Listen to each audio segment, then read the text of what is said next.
And hello, everyone. It is Tom. It's FANzine Live, and we are doing a Classic Zines episode today.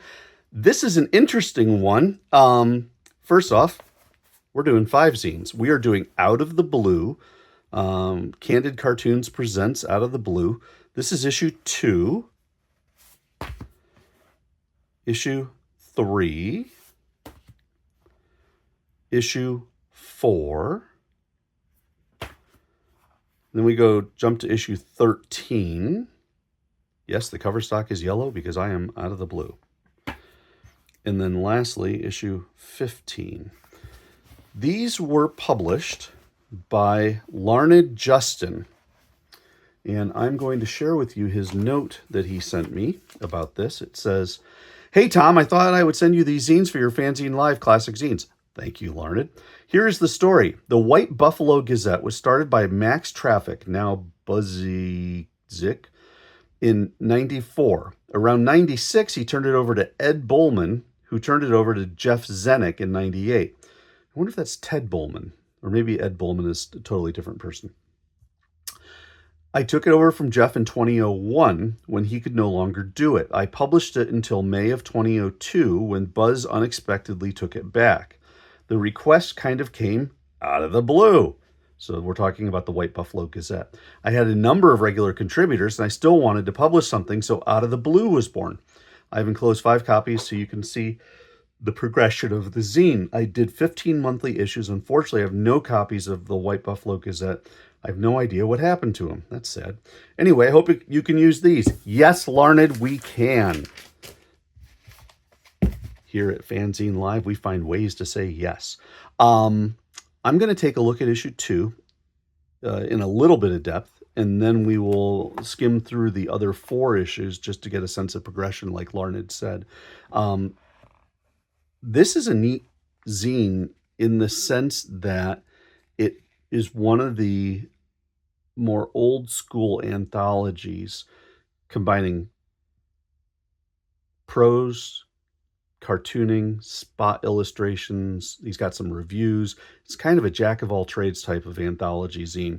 And I like these. I like these a lot. And he's got some great artwork. It's by Steve Skeets. You can see we are talking about Out of the Blue. So he's got his information at the beginning. Inside this issue. So he starts with a Richard Conway, British intelligence piece by John Miller. And I have to tell you, the story is pretty good. But the thing I found most interesting is I love this artwork. So we've got a 5-pager for John Miller. He's good. Or he was good 23 years ago. If Time is Money, so this is Mike Getz, then I have all the money in the world. Philosophy at a fast food restaurant. If at first you don't succeed, fry again. Cute. Steve Skeets does a retrospective article on the original Teen Titans. The year was 1971. And so you've got some stuff on the Teen Titans. Kind of exciting. Fun little strip there. Or, excuse me, spot illustration. And then, I can't quite read that. Kill Baby Day. Okay. Wake, bake.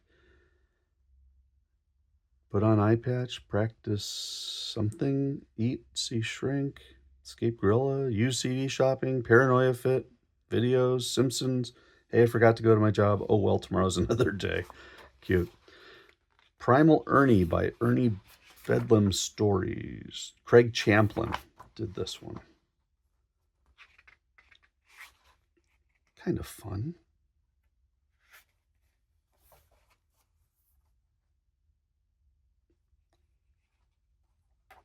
Again, more nice looking artwork. Great Moments in Rock and Roll is told by John Porcellino. Very zine style here.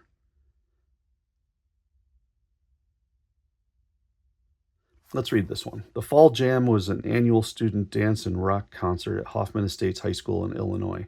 Fred was determined to have his band play the show. He provided the organizers with a cassette copy of the Replacements' Hootenanny LP, and amazingly Bryce Hammer was granted a spot on the bill. In the weeks before the concert, rumors ran rampant about the punk band that was going to play and their apparent inability to play their instruments. The Bryce Hammer sound at the time did indeed consist of random tuneless guitars accompanied by the singer's demented yowl. Despite the rumors, Principal Dennis Garber showed his support in a meeting with the band. Be golden for me. Man, this sounds almost like Mad Max. In a pre-concert prep talk, Mr. Ken Johnson, the faculty advisor to the event, expressed his discomfort with the band's reputation. I'm getting some vibrations that are not exactly favorable. This isn't a springboard to elevate you guys socially. If things don't go right in the first few minutes, the plug gets pulled and you're out of here. Of course, after the plug was pulled on Bryce Hammer that night, but not until after the band indulged the crowd with tunes like Morons, Fairies Wear Boots, and Busted. By the time the power was out and the band's impromptu brass section had finished a goofy version of the Hoffman Estates High School fight song, history had been made.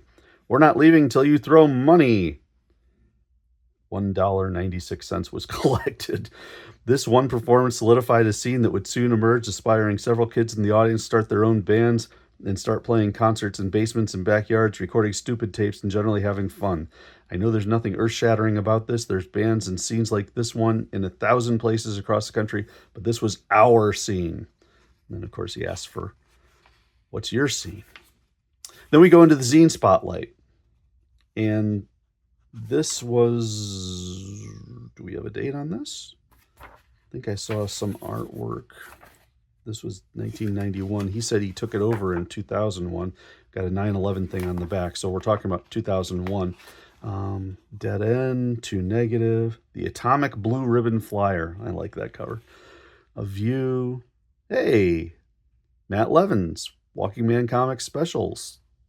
38 and 39. The Music Comics 42 and 53. And Matt has been publishing since long before 1996. Prolltown Tunes, No Pest Strips. J. Kevin Carrier's Fantasy Theater. That's cool. Tight Pants, Obscurity Unlimited, The Weird News. The Adventures of Plunger Boy. That sounds pleasant. Urban Hermit, A Multitude of Voices. And these are the zine spotlights. And then the featured zine, My Not So Small Diary. So it looks like Larned did those reviews, which is a great thing to have. Gives people an idea of what they should be buying. And then Sasha Rezakic, Ellen Ford, Big in the Balkans. Did a piece about Ellen Ford comics, I guess, which apparently were big in Serbia, in Montenegro. Then the fountain pen. So it's a neat mix. It's got text work by Joe Shea.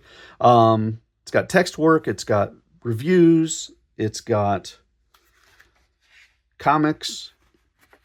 It's got nice artwork.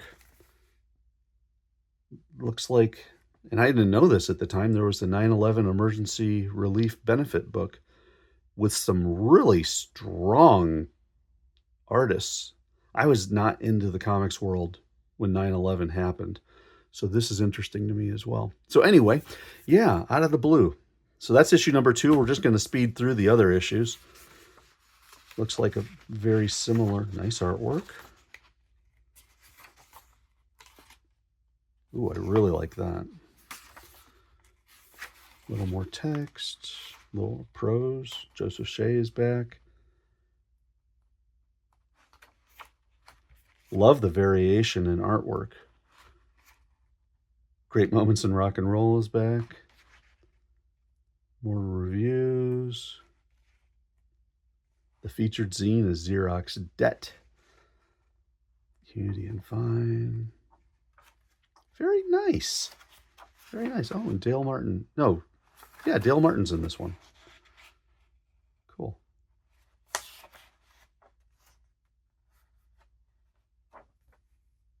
Well, that's a nice back cover.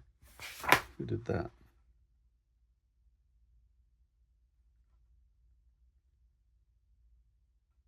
Chad Woody. Very nice. Ryan Holgerson did the front. Cool. Out of the blue 4. Totally blue this time. So he was not literally out of blue. He had more than enough blue. Is this who I think it is?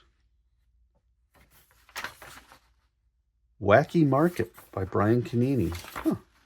One of the Columbus Scribbler guys. Another prose piece. An interview with Mike Getz. Very cool.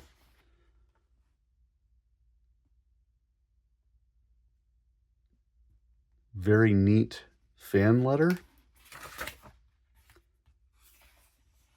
A little more text. Nice artwork. This is fun. Zines like this are totally underrated. Give you a little bit of everything to take a look at. You really feel like you've had a full experience. Wow. That's gorgeous. Vermis Rex. Nifty.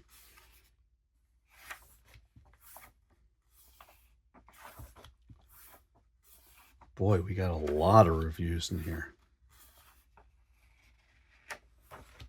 Or I guess showcase.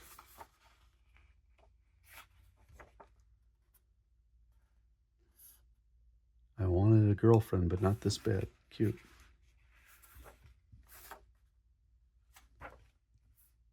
Very nice. Then we run out of blue and our cover stock is yellow. So we're up to 2003 now. So he's putting these out pretty frequently. Huh. Watusi the Talking Dog from Dale. That's really nice. Is that John Miller? Yeah, he's good.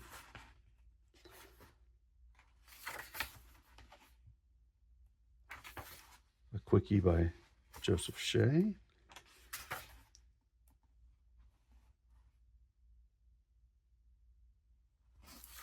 Little prose from Steve Skeets. Dale gets another one. Continuity and Vine. Firefighting by Matt Holdaway. Another great moments in rock and roll. They're awesome. The Blue Review.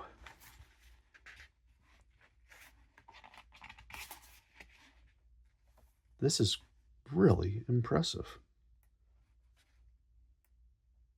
I always wondered, how did we get the word out to each other about small press and independent and fanzine type comics after small press comics explosion left, and really after I dropped out of the scene. I didn't really follow. And it looks like books like this kind of fill in the gap. That's a great catalog of material. 4th annual Space show in Columbus. And then the last one, Return from Space, number 15, April 2023. Or 2003, not 2023, excuse me. Steve Skeets. Lots of good stuff. A Cornelia Quickie. Got some ads in here. An interview. Oh, this is a nice looking one. Who did this? Page 16, 17. Ewell Tolbert. Very nice. Love some of these spot illustrations. Really strong. My first and only column being the 5th installment of said column. Okay.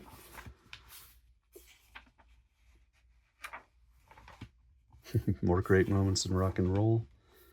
It's really good to have continuing pieces and multiple installments of the same publication, same series. Lend some continuity between all the different issues. And then the blue review. Larned, you were a busy guy. And there really is some great stuff here. Wonder if any of these, which of these guys are still doing comics these days. Oh, Steve Keeter. Tim Corrigan. The late Tim Corrigan. Very cool. Matt Holdaway doing a little prose. The contributors. Some nice advertising. Very cool. All right. So we've got some goodies here. Out of the Blue, 5 issues offered up by Larned Justin out of Missouri, and also host of Talking Small Press Comics. Larned, this is a fantastic contribution to the show. I do appreciate you offering up some truly classic zines, and that's really, really cool. Had no idea that you were doing all this wonderful stuff. So very cool. Glad to be associated with you, my friend. Everybody, I hope you enjoyed this look at Out of the Blue, and I will catch you next time.